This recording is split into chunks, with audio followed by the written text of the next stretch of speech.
Okay, let's we start with our NCERT exemplar. Last time we have discussed the question, last question number 10.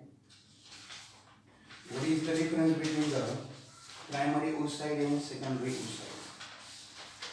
And very little bit is left out.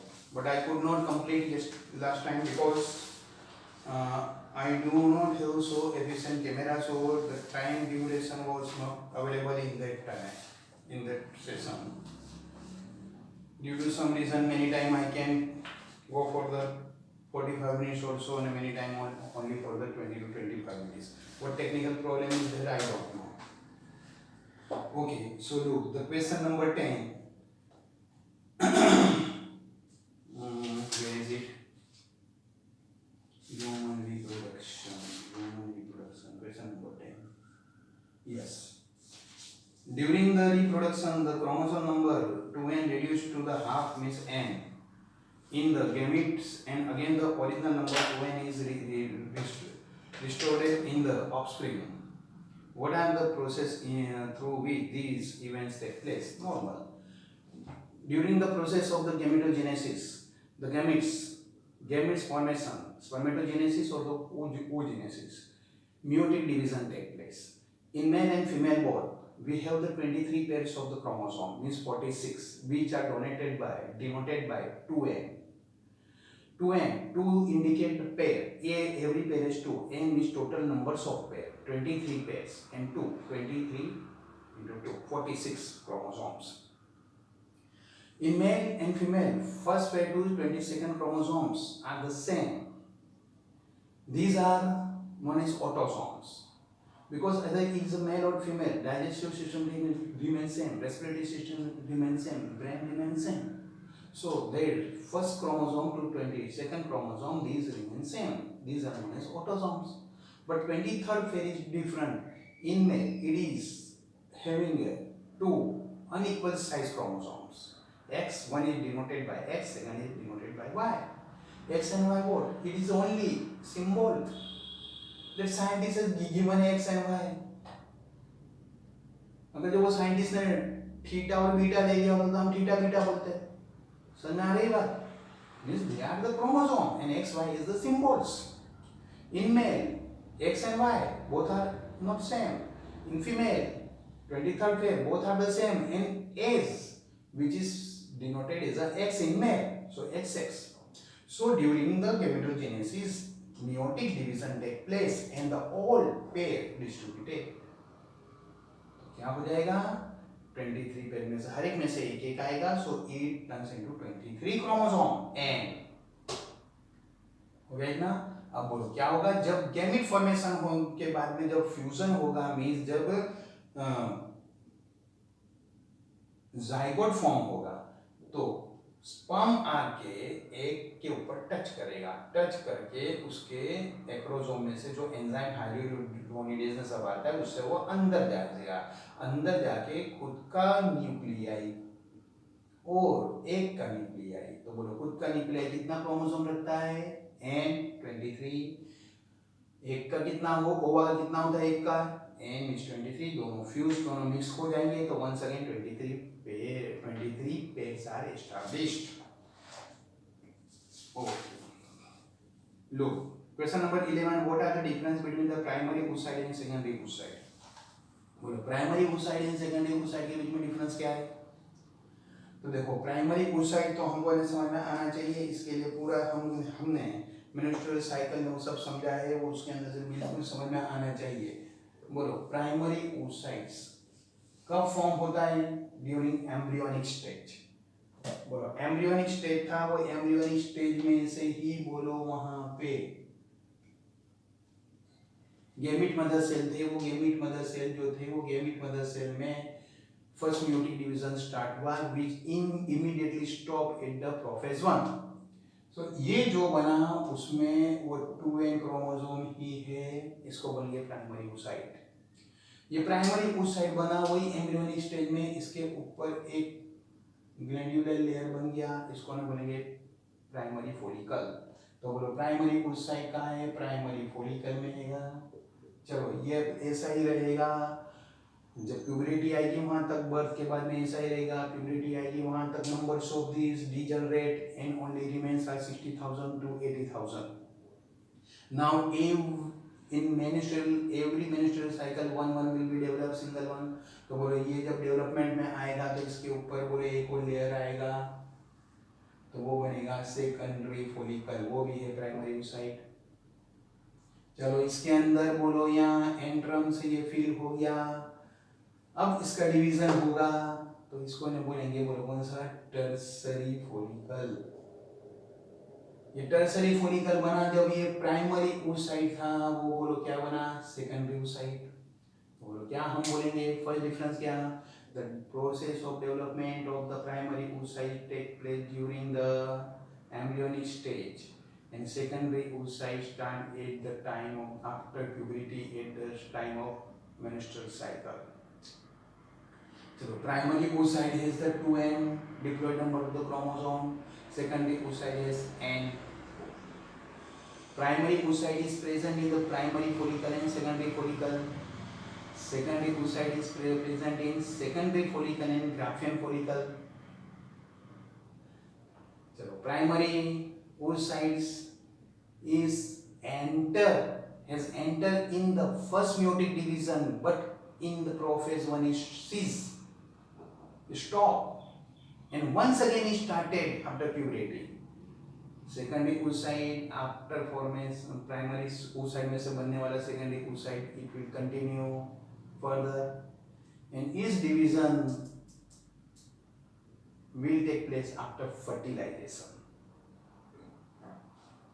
चलो then after question number 11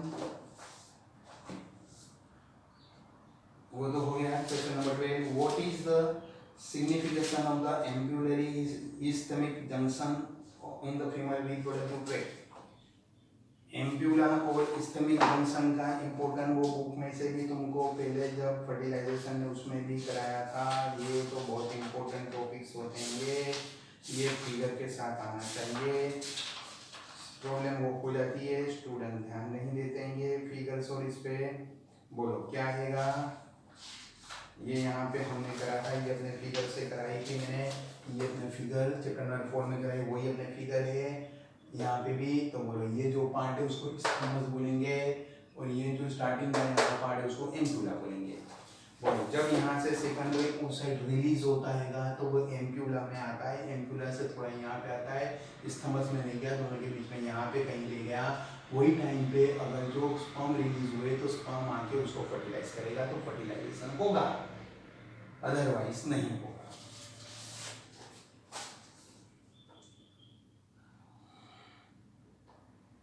and fertilisation होगा तो वहां से क्या cleavage start होगा। तो two important, it is site for the fertilization as well as is that zygote form start to cleavage. चलो then after how does the zona pellucida of the ovum help in preventing polymerase. Polymerase है तो पहले वो हमने हाँ yes first या second MCQ भी वही था। जब यहाँ से सेकेंडरी oocyte रिलीज होता है तो that enter into this fallopian tube. Fallopian tube में जब जाता है तो उसके आजू बाजू जोना पेलुसिडा होता है। अगर ये इस्थेमस एम्प्यूला जंक्शन पे आया वहाँ पे स्पर्म आके उसको फर्टिलाइज करता है वो तो होता ही है, बट वो टाइम पे भी और अगर फर्टिलाइज नहीं करता है तो भी वो जोना पेलुसिडा वाटर एब्जॉर्ब करके धीरे धीरे ठीक हो जाता है। Once it turns in the thicken part then sperm can not enter. Many time student ask me कि सर सपोज अभी ये जो है स्पर्म आ रहा है और ये ठीक हो गया, आ रहा है, आया नहीं है, आ रहा है और ठीक हो गया, और फर्स्ट स्पर्म आएगा तो क्या होगा, वो एंटर नहीं कर पाएगा। मींस उसका आंसर क्या रहेगा, once a sperm comes in contact of the zona pellucida of the ovum it induces changes in membrane. These changes prevent the entry of the other sperm and that its ovum thus prevent the polyspermy, क्योंकि वो ठीक हो गया है। So question number 14, mention the importance of the ALS switch। बोलो ALS switch means क्या आएगा, तो ग्राफियन फॉलिकल, इसके लिए वापस वो मेंस्ट्रुअल साइकिल की ये जो फिगर, ये तो बहुत इंपॉर्टेंट फिगर है, ये तो आनी ही चाहिए। बोलो ये यहाँ पे एलएच लेवल बढ़ता है उसको कहेंगे एलएच स्विच। एलएच स्विच यहाँ पे हुआ तो बोलो ये क्या हुआ, ग्राफेन फॉलिकल में से सेकेंडरी oocyte रिलीज हुआ। ये फिगर जो मेंस्ट्रुअल साइकिल की है, ये मेंस्ट्रुअल साइकिल की फिगर एकदम परफेक्ट इसके हॉर्मोन्स के इससे आनी चाहिए। और उसके लिए मैंने ट्रिक भी बताई थी कि क्या करना है, इसको कैसे याद रखना है। मैंने पहले बोला था कि इतना इन्हें ड्रॉ करके 14 डेज पे यहाँ पे लाके ओव्यूलेशन पे ड्रॉ कर दो, तो तुम यहाँ प्राइमरी oocyte में प्राइमरी फॉलिकल दिस ग्राफेन फॉलिकल का ड्रॉ कर सकोगे। और ये होने के बाद में यहाँ कॉर्पस लुटियम ड्रॉ करोगे। यहाँ पे समझ में आएगा कि यहाँ पे न्यू साइकिल स्टार्ट हुई तो प्रीवियस साइकिल का जो कुछ है वो सब बाहर निकल रहा है, तो वो ऐसा डिग्रेडेशन नवा नॉर्मल फॉर्मेशन। और यहाँ पे ये आया मीन्स क्या, ये एक रिलीज हुआ है, तो उसको लेने के लिए न्यू एंडोमेट्रियम डेवलपमेंट। अकॉर्डिंगली ये जो है तो बोले न्यू साइकिल स्टार्ट करने के लिए कौन है, एफएसएच। न्यू साइकिल स्टार्ट करा दी एफएसएच और फिर डायरेक्ट एफएसएच डाउन होकर काम डाउन नहीं लेता है, न्यू साइकिल के लिए ही एफएसएच है। एलएच है वो एलएच यहाँ पे आके बॉडी क्या करेगा, जब एलएच का लेवल बढ़ेगा तो वो ओव्यूलेशन करेगा। मींस एफएसएच और एलएच का क्या इंपॉर्टेंट है, ऐसे हम देखने जाएंगे तो एफएसएच न्यू साइकिल स्टार्ट कराता है और एलएच धीरे धीरे होके ना ग्राफेन फॉलिकल में से ओव्यूलेशन कराता है, बाद में उनके लेवल डाउन नहीं लेते। ये दो चीज याद रखनी है। चलो यहाँ पे जो याद रखना है वो क्या है, क्या तो एस्ट्रोजन प्रोजेस्टेरॉन। तो बोलो स्टार्टिंग में एस्ट्रोजन लेवल कम रहेगा, फिर एस्ट्रोजन बढ़ेगा, फिर बीच में वापस थोड़ा बढ़ेगा, कम हो जाएगा। प्रोजेस्टेरॉन पीछे के भाग में आएगा, क्योंकि प्रोजेस्टेरॉन कब आता है, कॉर्पस लुटियम में से आता है। कॉर्पस लुटियम कब आता है, यहाँ से ओव्यूलेशन हो गया तो कॉर्पस लुटियम बना, तो यहाँ से ओव्यूलेशन हुआ तो वो ओवम यहाँ पे फर्टिलाइज होके यहाँ पे आएगा।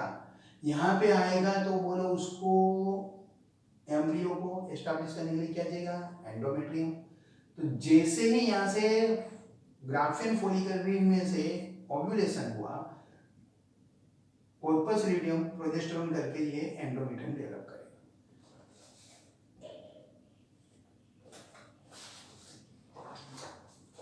वैसे ये फिगर डिफिकल्ट लगती है, इसके लिए क्या करने का, एकदम कोई भी तरह की डिस्टर्बेंस के बीच में आए फिगर जैसे समझाया है वैसे इसको पूरे 2 बार ड्रॉ करो, एकदम समझ में आ जाएगी।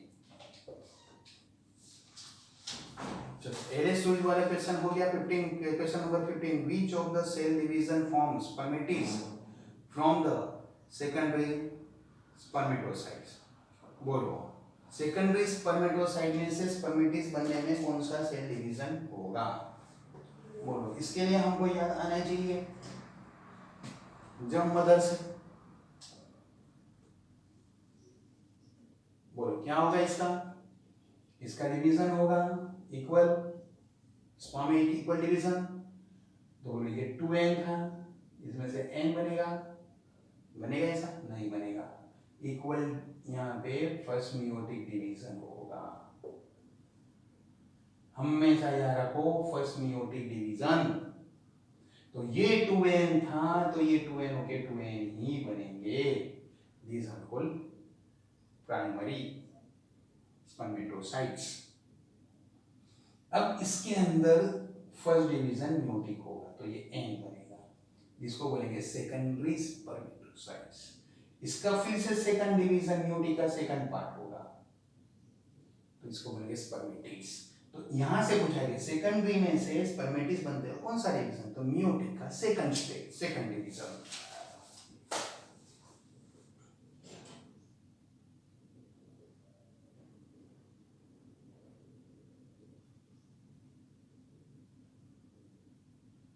short question, short type question.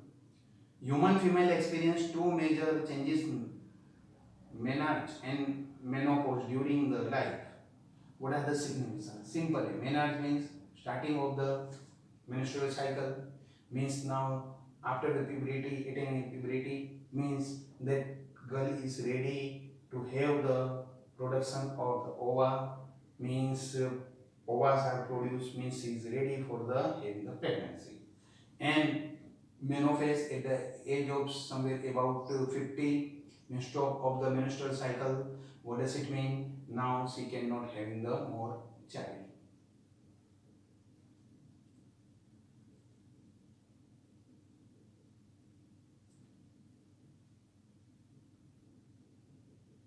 Yes answer हम बुक में ये नेक्स्ट में मैंने आंसर जो सेंड करे उसमें मैंने देख लेते हैं. Signification of the menarche makes the onset of the puberty, thus it marks the beginning of the reproductive phase in female. Signification of the menopause marks the culmination of reproductive phase in female. जिसमें printing बरोबर नहीं है उसके लिए बहुत problem है. चलो then after second, how many spermatozoa are spawned from the secondary spermatocytes? secondary ये जो बना था इसका माइटोटिक डिवीजन हो गया प्राइमरी का फर्स्ट डिवीजन और सेकेंडरी का सेकंड हुआ तो स्पर्मेटोसाइट्स कितने बने 2. एक स्पर्मेटाइड में से 2 बनेंगे. अगर जो हम दोनों को कंसीडर कर लेंगे तो 4 बनेंगे.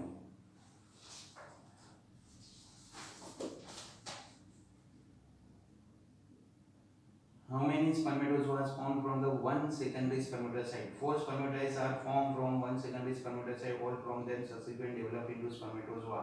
Produce for spermatogenesis. First cleavage division of the zygote take place. चलो इसमें कुछ आंसर में आगे पीछे हो जाएगा. देखो 4 नहीं but 2 आएंगे. तो मैंने देखो बुक में पेज नंबर 49 पे फिगर सेकेंडरी स्पर्मेटोसाइट्स दिया है. वो सेकेंडरी स्पर्मेटोसाइट सेकंड डिवीजन में गया तो 2 स्पर्मेटिड्स बने. मींस ईच 1 सेकेंडरी में से 2. आंसर में कुछ दूसरा भी आंसर इसमें मिक्स हो गया. चलो next question. Corpus luteum in pregnancy has a long life. However if fertilization does not take place, it remains active only for 10 to 12 days. Explain why. देखो बेसिक फिर से समझो. मेंस्ट्रुअल साइकिल के 14 day को ovulation हुआ तो Graafian follicle में से ये सेकेंडरी oocyte रिलीज हुआ तो जैसे ही यहाँ पे ग्राफियन फॉलिकल का पार्ट था वो काय में डेवलप हुआ कॉर्पस लुटियम. यहाँ पे फेलोपियन ट्यूब में सेकेंडरी oocyte आया और यहाँ पे कॉर्पस लुटियम बना. ये सेकेंडरी oocyte आगे मूव कर रहा है. वही टाइम पे से ये कॉर्पस लुटियम में से प्रोजेस्टेरॉन एंडोमेट्रियम को डेवलप कर रहा है. क्योंकि अगर जो ये जाइगोट बन गया तो जाइगोट का इम्प्लांटेशन या एंडोमेट्रियम में होना चाहिए. तो वो एंडोमेट्रियम को बनाने के लिए कौन चाहिए? कॉर्पस लुटियम में से आने वाला प्रोजेस्टेरॉन. अगर जो ये फर्टिलाइजेशन हो गया एम्ब्रियो या इम्प्लांट हुआ तो वो एंडोमेट्रियम ऐसे ही रहना चाहिए. तो ऐसे ही रखने के लिए वो कॉर्पस लुटियम ऐसा ही रहेगा और प्रोजेस्टेरॉन को सिक्रीट करता रहेगा. मीन जहां तक पूरा एम्ब्रियो डेवलपमेंट नहीं होता वहां तक कॉर्पस लुटियम रहेगा और प्रोजेस्टेरॉन को सिक्रीट करेगा और एंडोमेट्रियम को मेंटेन करेगा. बट सपोज ओव्यूलेशन के बाद में ये जैसे ही सेकेंडरी oocyte यहाँ आया या कॉर्पस लुटियम बना और एंडोमेट्रियम डेवलप करता है. बट ये आया फर्टिलाइजेशन नहीं हुआ, ये सेकेंडरी oocyte डीजनरेट हुआ. As it degenerate means what will be happen? Now there will be no entry of the zygote in this region, so no need of the endometrium. So hence what will be happen? From here corpus luteum will stop and it degenerate. As it degenerate, what will be happen? No progesterone, so no maintenance of the endometrium, so it will be removed. तो अगर जो fertilisation नहीं हुआ तो 10 to 12 days तक रहेगा. Fertilisation हुआ तो काम रहेगा. Corpus luteum secretes progesterone which is essential for the maintaining of the endometrium. This is essential for proper development of the fetus. Hence, corpus luteum has a long life during the pregnancy. On the other hand, in the absence of the fertilization, there is no work for the corpus luteum and hence remains active only for 10 to 12 days. What is the fetal ejection reflex? Explain how it is. देखो fetal ejection reflex जो है वो fetal ejection reflex uterine compression जब होता है वो अपने कैसे होता है. तो जैसे ही फीटस डेवलप होता है फीटस और वो फीटस को यहाँ से यहाँ पे ज्वाइन करने वाला बोलो क्या फीटस को एंडोमेट्रियम के साथ ज्वाइन करके रखता है वो क्या नाम है उसका बोलो. प्रेगनेंसी डेवलपमेंट तुमने पढ़ा होगा ना उसमें भी एक्सप्लेन करा था. प्लेसेंटा पेज नंबर 53 पे फर्स्ट पैराग्राफ में सेकंड पैराग्राफ 3.6 में दिया. बोलो जैसे यहाँ पे डेवलप हुआ तो ये फीटस जो प्लेसेंटा ऐसा कुछ इफेक्ट करते कि ये यूटेराइन की जो वॉल है एकदम माइल्ड कॉन्ट्रैक्शन करती है। ये माइल्ड कॉन्ट्रैक्शन की इफेक्ट नर्वस सिस्टम से ब्रेन के हाइपोथैलेमस में सिक्रीशन से पिट्यूटरी ग्लैंड पे होती है। मदर की पिट्यूटरी ग्लैंड वहां से सिक्रीट करती है क्या, ऑक्सीटोसिन। तो वो ऑक्सीटोसिन यहाँ पे आके कॉन्ट्रैक्शन करते हैं। बोलो यहाँ का कॉन्ट्रैक्शन बढ़ा तो ये कॉन्ट्रैक्शन की one second effect neural system से कहाँ जाएगी, ब्रेन से होती है पिट्यूटरी ग्लैंड पे। पिट्यूटरी ग्लैंड ज्यादा कॉन्ट्रैक्शन तो ज्यादा ऑक्सीटोसिन रिलीज करेगा, तो ज्यादा कॉन्ट्रैक्शन बढ़ेगा। ज्यादा कॉन्ट्रैक्शन बढ़ेगा तो ज्यादा इफेक्ट न्यूरल सिस्टम की जाएगी, तो वो पूरा होते होते पिट्यूटरी में से और ऑक्सीटोसिन आएगा, तो और ऑक्सीटोसिन से इसका कॉन्ट्रैक्शन और एन बढ़ेगा, और एन बढ़ेगा तो और इसकी जाएगी, मींस दिस रिदम कंटिन्यू। चलो then after except endocrine function what are the other function of placenta. अरे समझ में आना चाहिए। बोलो यहाँ पे जो ये फीटस है, ये फीटस ये प्लेसेंटा से मदर बॉडी के साथ अटैच है, तो क्या करेगा, फीटस को जो भी न्यूट्रिएंट्स चाहिए वो मदर बॉडी के ब्लड में से थ्रू द प्लेसेंटा इसको हमें मिलता रहेगा, फीटस को मिलता रहेगा, न्यूट्रिएंट्स मिलते रहेंगे, एंटीबॉडी मिलते रहेंगे, ऑक्सीजन मिलता रहेगा। ऑन अदर एंड जो भी रिमूवल है, जो भी एक्सक्रीटा है, CO2 है, कि जो भी दूसरा हार्मफुल है वो प्लेसेंटा से बाहर आता रहेगा, तो मदर में जाएगा।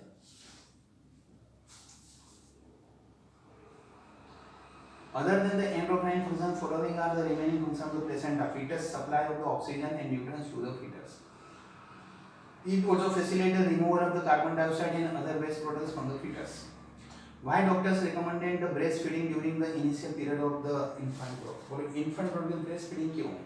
तो चैप्टर के लास्ट टॉपिक में दिया हुआ है, लास्ट टॉपिक पार्चुरेशन में। बोलो स्टार्टिंग के वो जो टाइम में जो मिल्क आता है वो कोलेस्ट्रॉल, उसमें क्या होता है, antibody. That antibody is required for the immune. वो जो न्यूली बॉर्न चाइल्ड है उसका इम्यून सिस्टम डेवलप नहीं होता है, उसमें एंटीबॉडी नहीं प्रोड्यूस होते हैं, means that child is totally dependent on the mother antibodies.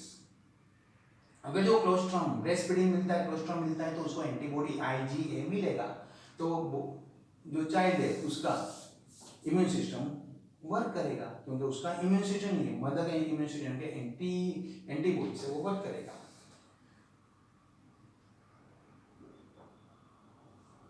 What are the 7 questions? What are the events that take place in the ovary and the uterus during the follicular phase of the menstrual cycle? Follicular phase of the menstrual cycle. फिर से every time you should be clear with this figure. ये menstrual cycle की ये figure एकदम clear होनी चाहिए। मैंने chapter number 3 के वक्त किया था कि पूरा एक साथ स्क्वायर ड्रॉ करो, 1 to 8 28 29 डेज लिखो। क्या करो, जो भी ये दो दिन के गैप पे पूरा ये 14 डेज पे बोला ऐसा पैटर्न होगा। ये पहले जो ड्रॉ करने के बाद में फर्स्ट हमको क्या करना है, तो ये 14 डेज जो बताया वहां पे हमको ओव्यूलेशन, ग्राफिन फॉलिकल में से ओव्यूलेशन बता देना है, तो हमको समझ में आ जाएगा कि ये फर्स्ट टू यहाँ तक follicle development, Graafian follicle, primary follicle to Graafian follicle, और फिर यहाँ से ये ओवा तो चला गया, तो इसका जो स्पेस रह गया वहाँ क्या, वहाँ पे आएगा कॉर्पस लुटियम, वो भी एंड में आते हुए डीजनरेट हो जाएगा। चलो ऐसा ही यहाँ फिर ये अपने याद रखने का कि यहाँ प्रीवियस ये न्यू मेंस्ट्रुअल साइकिल चालू हुआ, तो प्रीवियस का एंडोमेट्रियम वो सब ब्लड कैपिलरीज टूट के निकल गई, तो वो डीजनरेट हो गई, फिर ये नॉर्मल डेवलपमेंट, और फिर बोलो यहाँ से ovulation means possibilities are there of the pregnancy, fertilisation, तो देखो ये कॉर्पस ल्यूटियम में से आने वाला प्रोजेस्टेरोन से ये डेवलप होगा एंडोमेट्रियम। क्या अभी तो फर्टिलाइजेशन होके एम्ब्रियो आ गया, तो उसको एस्टैब्लिश होने के लिए यहाँ पे एंडोमेट्रियम मिलेगा। तो ये 1 1 2 ये हो गया। अब इसमें से हमको फर्स्ट क्या याद रखना है, प्रोजेस्टेरोन। क्यों, प्रोजेस्टेरोन क्या करता है, कॉर्पस ल्यूटियम के टाइम पे ही आता है, तो देखो यहाँ पे कायम कम रहेगा, ये प्रोजेस्टेरोन कॉर्पस ल्यूटियम आया तो प्रोजेस्टेरोन आया। चलो इसके बाद में बोलो प्रोजेस्टेरोन के साथ में यहाँ पे एस्ट्रोजन, तो एस्ट्रोजन ये पहले यहाँ पे भी रहेगा और सेकंड टाइम में भी थोड़ा बढ़ेगा, स्टार्टिंग में कम रहेगा, पहले यहाँ पे मिडिल पार्ट पहले बढ़ जाएगा और सेकंड पार्ट में भी थोड़ा यहाँ पे बढ़ेगा। चलो पिट्यूटरी ग्लैंड में से याद रखना है FSH is only for to initiate the follicular development, तो स्टार्टिंग में FSH ज्यादा रहेगा, और LH ये फॉलिकुलर डेवलपमेंट को आगे ले जाता है। तो देखो FH से स्टार्ट कराता है, तो स्टार्टिंग पॉइंट में FH से ज्यादा है, LH फिर बढ़ता है और फॉलिकुलर डेवलपमेंट को आगे ले जाता है। FSH और LH दोनों यहाँ पे जाते हैं, जिसमें LH बहुत बढ़ जाता है, इसको LH यूज करेंगे, जिससे ओव्यूलेशन होता है, फिर वापस से कम होएगा। तो देखो यहाँ से what are the events take place that in ovary and uterus during the follicular phase of the menstrual। ये फिगर पे से तुमको अच्छे से आएगा। ये जो फिगर है ये अपने फिगर पे से याद आना चाहिए। फर्स्ट 14 डेज कौन से पीरियड की है? Uterus and ovary. ओवरी में क्या होगा? प्राइमरी फॉलिकल में से सेकेंडरी फॉलिकल, सेकेंडरी फॉलिकल में से टर्सरी, टर्सरी फॉलिकल में से ग्राफिन फॉलिकल हो डेवलप होके ओव्यूलेशन होगा। चलो यूटेरस में क्या होगा? तो यूटेरस स्टार्टिंग में मेंसेंस में होगा, यानी उसका एंड्रोमेट्रियम रिलीज हो रहा है, फिर after the 5 days one second वो डेवलप होगा। तो देखो ये जो है ये हमको इसका आंसर यहाँ पे आना चाहिए। ये आंसर हमारी बुक में से द साइकिल स्टार्ट मींस वही फिगर जो दिया उसमें पेज नंबर 50 पे सेकंड लाइन से the cycle start which is the menstrual phase, वहां से स्टार्ट करके आएगा। और सामने के पेज नंबर 51 पे 1 2 3 4 5 6 1 2 3 4 5 6 में ओव्यूलेशन है वहां तक का।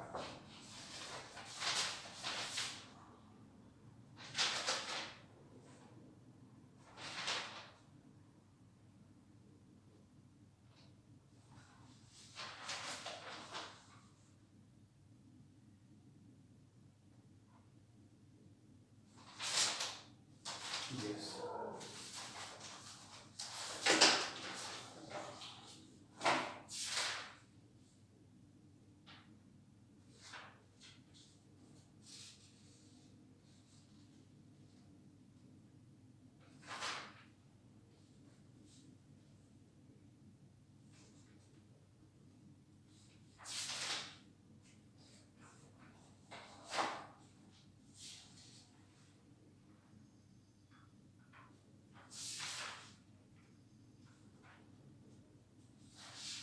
अरे यार कहाँ चला गया? Page lost.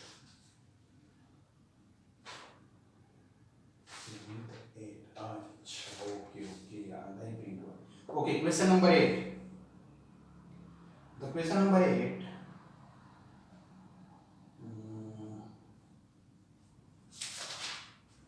Given the names of function of the hormones involved in the process of spermatogenesis, write the names of the endocrine glands from that where they are released. बोलो पहला क्या है? Gonadotropin releasing hormone GnRH। RH हमेशा कहाँ से आते हैं? तो डेफिनेटली हाइपोथैलेमस। तो बोलो हाइपोथैलेमस में से। और function it acts on the pituitary anterior lobe and it stimulates to release the FSH and LH। चलो सेकंड ल्यूटिनाइजिंग हार्मोन। तो डेफिनेटली अभी हमने किया वो RH की इफेक्ट से ही तो बोले क्या आया LH, तो वो कहाँ से आया? पिट्यूटरी। और बोलो वो जो ल्यूटिनाइजिंग हार्मोन है वो किस पे इफेक्ट करता है? It acts on the Leydig cells. L पे से याद रखने का, लीडिंग सेल LH। मेल के अंदर का ये है, फीमेल में तो वो जो मेंस्ट्रुअल साइकिल की फिगर है उस पे से ही याद रखना पड़ेगा। तो luteinizing hormone Leydig cell LH, Leydig cell LL, and due to that leading cell it produce androgens, and this androgens is also helpful for the production of the sperms। चलो follicle stimulating hormone। तो ये follicle stimulating hormone directly act on the Sertoli cells and it also stimulate the some factors involved in the spermatogenesis। चलो 9th question। The mother cell transport into the mature follicle through the series of steps provided the missing step in the blank boxes।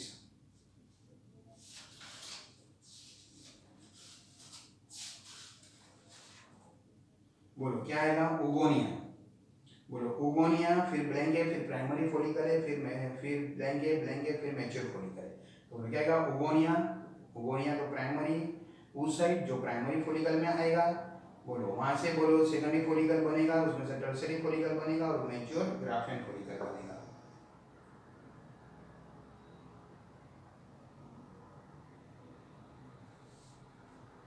चलो then question number 10। during the reproduction the chromosome number 2 and reduced to the half and again the original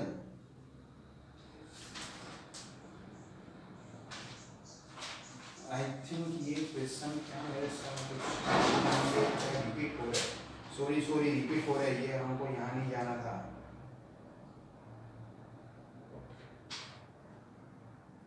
हाँ यहाँ पे आना था, मेरे पास ये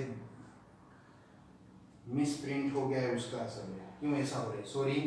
सो let's we go for the question in that of the short answer type question,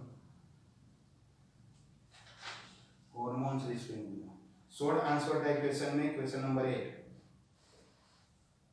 given is a flow chart showing the ovarian changes, हम दूसरे flow chart में चला गया, during the menstrual cycle filling the spaces giving the name of the hormones responsible for it। बोलो क्या है, primary follicle, उसमें से ग्राफिन फॉलिकल, उसमें से ओवा, उसमें से कॉर्पस लुटियम। तो बोलो प्राइमरी फॉलिकल में से ग्राफिन फॉलिकल के वक्त क्या आएगा, FSHN LH, यही जो था यहाँ पे क्लियर। बोलो ये प्राइमरी फॉलिकल से ग्राफिन फॉलिकल, FSH स्टार्ट कराने के लिए और LH उसको आगे बढ़ाने के लिए। So difficult misprint. अच्छा ये यहाँ पे, अच्छा चलो फिर बोलो क्या आएगा वहां से, फिर दूसरा बोलो क्या आएगा, FSH LH, फिर प्राइमरी फॉलिकल, सेकेंडरी फॉलिकल से यहाँ से, हाँ बोलो ग्राफिन फॉलिकल से ओवा, ओवा में बोलो ग्राफिन फॉलिकल से ओवा में बोलो क्या आएगा, LH शूज मींस LH, नहीं कॉर्पस लुटियम तो progesterone. Then after question number 9, give as schematic label diagram representing the oogenesis without any description। ऊग में बहुत अच्छे से दी है, ये बिल्कुल पूरा क्लियर दिया है यहाँ पे। बोलो ये क्रोमोसोम नंबर पर सेल 46 यहाँ तक, बर्थ चाइल्डहुड से प्यूबर्टी तक, बोलो चाइल्डहुड से प्यूबर्टी तक याद आना चाहिए। ये फीटल लाइफ के अंदर क्या होता है, माइटोसिस होता है, प्राइमरी oocyte बनता है, वहाँ वो माइटोसिस वहीं अपने रह जाता है, सॉरी मियोसिस वहीं के वहीं रह जाता है, म्यूटिक डिवीजन, और वो म्यूटिक डिवीजन वहीं अपने स्टॉप प्रोफेस 1 में होने के बाद में फिर ये प्यूबर्टी के बाद में स्टॉप होता है, फिर secondary oocyte and first polar body बनता है, सेकेंडरी oocyte में से फिर सेकेंडरी पोलर बॉडी और ओवम बनता है। ये बुक में अच्छी से फिगर दी है, वहाँ से तुम कर सकते हो। Question number 10, what are the changes in the oogonia during the transmission of primary follicle to graphene follicle? बोलो अभी अपने क्या दिया, वो primary follicle to Graafian follicle में, मुझसे मिसप्रिंट है तो मैं दूसरे क्वेश्चन में चला गया, वही मेंस्ट्रुअल साइकिल की उसमें से हम कर सकते हैं। चलो उसके बाद में आएगा लॉन्ग आंसर। बोलो लॉन्ग आंसर जो है यहाँ पे, what role does the pituitary gonadotropins play during the follicular and ovulatory phase of the menstrual cycle? Explain the shifts in the steroidal secretion। बोलो ये अपने क्या आएगा, तो ये पूरा बोलो कौन से स्टेज में बोलाएगा, तो गोनेडोट्रोफिन का फंक्शन मेंस्ट्रुअल साइकिल में बोलाएगा। मेंस्ट्रुअल साइकिल में जो गोनेडोट्रोफिन यानी कौन आएगा, FSHN LH, और इसका फंक्शन कहाँ में जाए, फर्स्ट में आएगा। तो बोलो what are the pituitary gonadotrophin during the follicular, first में किसके लिए, फॉलिक्यूलर क्वेश्चन पूछा उसके लिए। तो वंस अगेन वो बुक में अभी हमने जो देखा था मेंस्ट्रुअल साइकिल का फर्स्ट पार्ट, ये फर्स्ट पार्ट का पूरा डिस्क्रिप्शन करना है और कुछ नहीं है। ये हम अभी बार बार देख भी गए, समझ भी गए और बुक में करा भी है। Let's move to next question। Meiotic division during the oogenesis different from that of the spermatogenesis, explain how। हाँ ये बोलो कैसे अलग होता है, बोलो oogenesis का meiotic division एंड spermatogenesis का meiotic division कैसे अलग होता हैगा। तो बोलो समझ में आना चाहिए। spermatogenesis में meiotic division always start after the puberty। oogenesis में meiotic division start during the fetus stage, embryonic stage, fetus नहीं embryonic stage, embryonic stage में से start होके वो stop हो जाता है, cease हो जाता है temporarily, and remains cease for the up to the puberty achieved। तो first आएगा meiotic division for the spermatogenesis is a continuous process। In oogenesis, it start and stop for many years. After attaining puberty, it once again continue. During spermatogenesis, first meiotic division leads to form two equal secondary spermatocytes. These spermatocytes once again undergo second division and form 4 spermatids.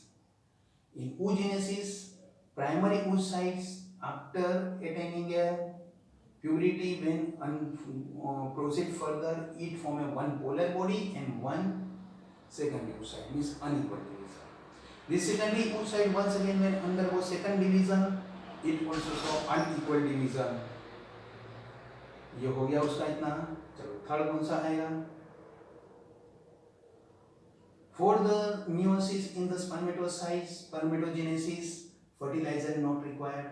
That complete take place in seminiferous tubules. In oogenesis, fertilization is required. Secondary oocyte when after ovulation release in the oviduct. If it's fertilized, then further proceed to turns in the mature ova take place. Otherwise, it degenerate. तो ये major इसके difference हुए.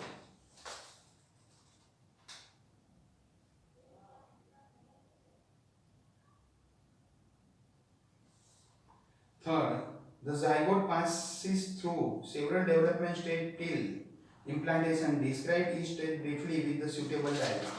बोलो ये suitable diagram के साथ में हमने किया. बोलो करा था ये? करा था. ये किया. ऐसा ये हाफ पार्ट ड्रॉ करने का, इसका वन साइड का इतना हाफ पार्ट, यह हाफ पार्ट ड्रॉ किया.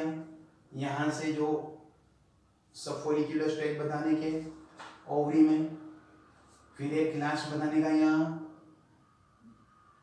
ग्राफियन फॉलिकल, उसमें से ओव्यूलेशन, फिर ए बी सी डी करके लिखने का. ए एम्ब्रियो, सेकंड में फर्टिलाइजेशन, ये जाइगोट में क्लीवेज, ये सब क्लीवेज होते होते यहाँ तक आएगा. यहाँ तक आएगा तो ये पूरा इसका मोरुला स्टेज, मोरुला स्टेज के बाद में ब्लास्टोसिस स्टेज, और वो पूरा है. और इसका डिस्क्रिप्शन दिया है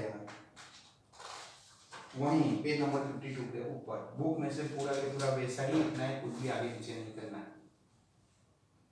draw the NEET diagram of the female reproductive system. ये जो ड्रॉ कराई थी मैंने चैप्टर नंबर 4 में. हाँ, इसमें चैप्टर नंबर 4 में हमने ये कट बताई यहाँ पे कंटिन्यूस बताने की और उसका लेबलिंग करने का. Which suitable diagram describe the organization of the mammary gland? बोलो ऑर्गेनाइजेशन ऑफ मेमोरी ग्लैंड भी अगर प्रीवियस को लेक्चर देखो उसमें मैंने बहुत डिटेल में पूरा बार रिपीट करके एक्सप्लेन किया था. और ये यहाँ पे पेज नंबर 46 पे जैसा दिया है वैसा के वैसा ही हमको करना है वो फिगर, और उसका डिस्क्रिप्शन पेज नंबर 47 पे ऊपर का पेरेगा. बरोबर इतना.